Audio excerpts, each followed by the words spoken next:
Welcome to the Home Team, the show where no matter who you root for, here you're a part of the Home Team. Here with my second game breakdown of the day, Giants and Cowboys in Dallas, Texas, here on Thanksgiving. So like, subscribe, share the video. Without any further ado, let's jump in and break this one down. So, first of all, quarterbacks Tommy DeVito and Cooper Rush. Not a particularly inspiring duo, to say the least. I'm not giving anybody a point for that position. Neither one of those teams could call that really an advantage at all. Even if you want to make the argument one way or the other about who does more, we've only seen a limited sample size from both, and neither one of them lights the world on fire. Running backs. Giants is primarily Tyron Tracy, and the Cowboys do more of a battalion of guys, spearheaded by Rico Dowdle, and then obviously we see Zeke Elliott in there, mostly in short yardage situations, much to his chagrin. Neither one of these is super established, but I find the Cowboys to be even more uninspired personally. So I'll take Tyron Tracy because I believe he's shown a lot of good stuff throughout the season. Obviously had the really unfortunate fumble in Germany, but overall, he's had a really good season. Wide receivers, sort of a similar style of receiving core where we have one really good receiver at the top of it and then kind of a shallow group beneath it. For the Giants, that receiver is Malik Neighbors, and for the Cowboys, that receiver is obviously CeeDee Lamb. Who do I give the advantage in the situation? I think I would probably give the advantage to the Cowboys, but I'm going to give them both a point because they have one viable receiver and a bunch of guys that you'd rather not be depending on. The Giants, I think Slayton's actually a pretty good player, and I think that on the whole, they might have a little bit better depth in terms of who you would want out there. Brandon Cooks is still playing for the Cowboys, but he's not the same player he was. And then Jalen Tolbert's the other one. CeeDee Lamb is graded out in the top 30 in pretty much every category for receiving and is playing pretty well despite some poor surroundings. But there's not another Cowboys receiver.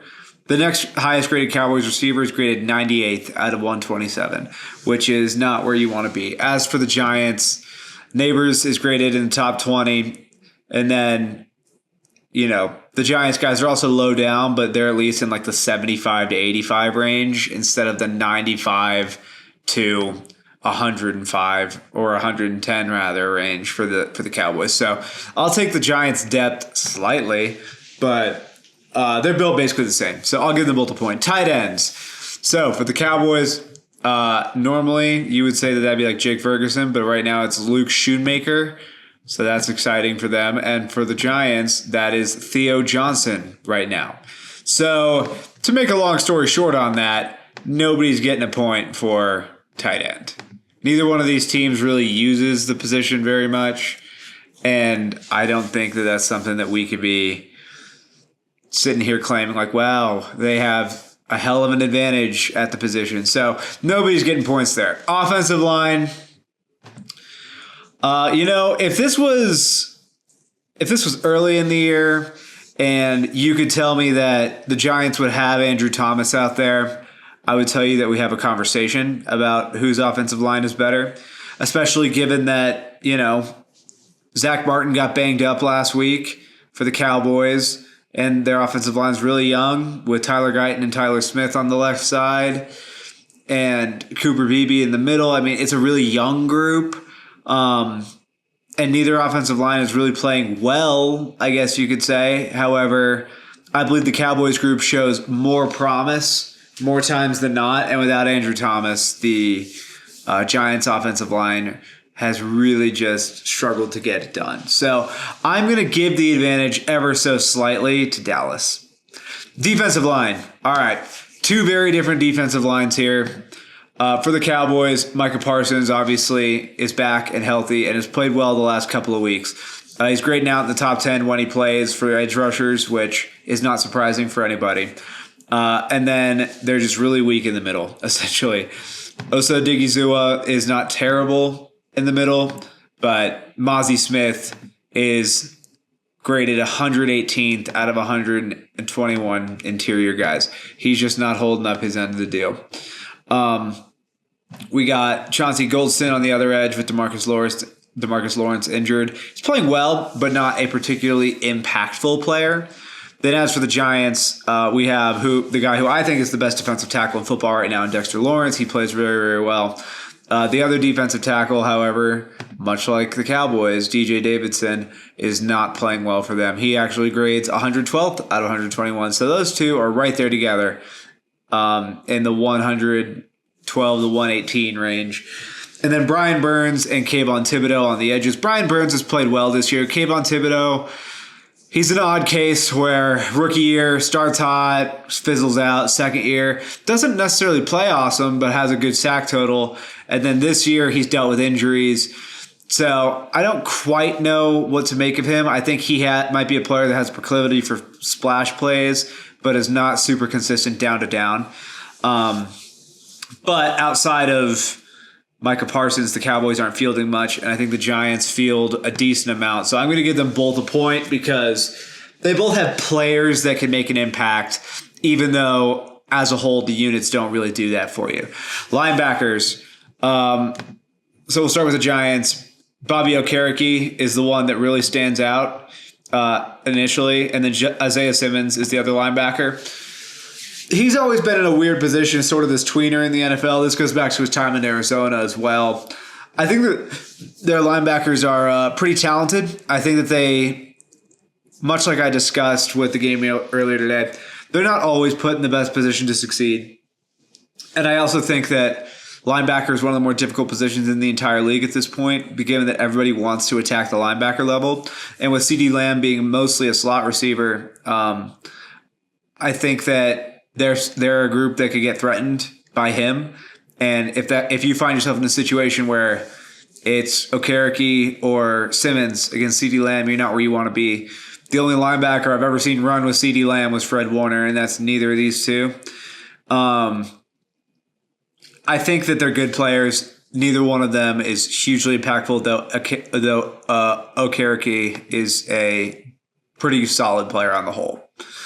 For the Cowboys, Eric Kendricks is the old vet in there. And then a player who I see him flash a lot. And I think this is one of the few players that you could say is probably one of the future guys on the Cowboys, is DeMarvion Overshown. He wears number 13 out there for the Cowboys. I've seen him make an impact play in every game. He comes flying through the line, makes a really cool tackle for loss, makes a big hit.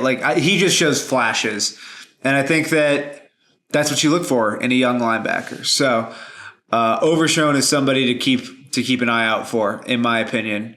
And I think that he's a very promising prospect for the Cowboys. And that's something they can hang their head on this year. I'll give them both an advantage or both a point for it because I think Okereke is a good player. And then I think Overshown is showing a lot of promise. And then you mix that with just Kendricks, who's not in his prime, but he's a solid player. I don't think either one of these teams are hugely weak at linebacker. Then defensive backs. This is a challenging one. So Trayvon Diggs is good for the Cowboys. You got Malik Hooker. Donovan Wilson comes up and makes some big hits. Deron Bland looks like he's working his way back into form after suffering an injury really, really early on. Might have even been in the preseason where he didn't really even get to fully play at all. And then for the Giants, Andrew Phillips, the corner, their rookie, he plays really well for them. Tyler Nubin is another rookie in the back end for them. He's been playing well as well too. Last year's first round pick, however, Deonte Banks not having a great year for the Giants, grading out in the bottom 8 of all cornerbacks in the NFL, 102nd out of 110. So that's a pretty big weakness. I think that overall, as much as I like the young players in the Giants secondary, I'll give the Cowboys the edge there because they're more proven, they're more veteran, and we just know more of what we're going to get from them. They might not be lights out because of injuries and just situation where teams are able to get up on them and they don't really have to attack that secondary. They'll sort of just leave it to running the ball, which Dallas has always struggled with defending. While I think that the Giants group might get tested a little bit more because of youth and inexperience. All right, head coach is the last one. Mike McCarthy and Brian Daboll. I am much more partial to Brian Daboll. I think that the one big mistake that this regime has made was signing Daniel Jones to an extension. But beyond that, I actually think that these guys could be the right guys. I think Daboll's a good offensive mind. I think he's good at developing players. I think that moving forward, should the Giants choose to keep him, and I think they should, they have the right guy in that position, whereas the Cowboys, I don't. I think Mike McCarthy's his contract is up after this year, and I think that he's good enough to make you a relevant team if you're healthy, but I don't think he's good enough to compete with the top coaches and the top teams in the conference. You have to have a really special football team if you're going to be able to carry your coach. And I can really only think of one that's doing that right now, and I think that's the Eagles.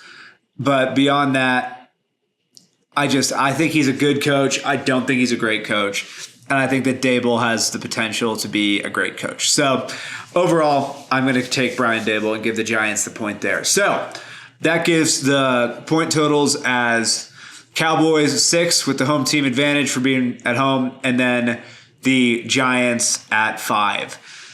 I know the Cowboys haven't won at home this year. In fact, they played very poorly, and they've set a record for how often they're down at home. I don't think the Giants are going to be the team that does that to them, not with Tommy DeVito out there.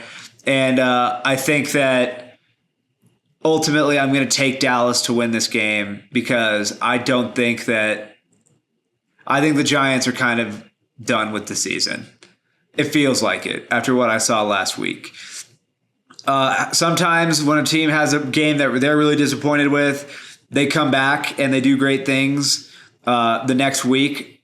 But I'm not seeing it with the Giants. As much as I respect some of the pieces they have going forward, I think this team realizes that it's a lost year.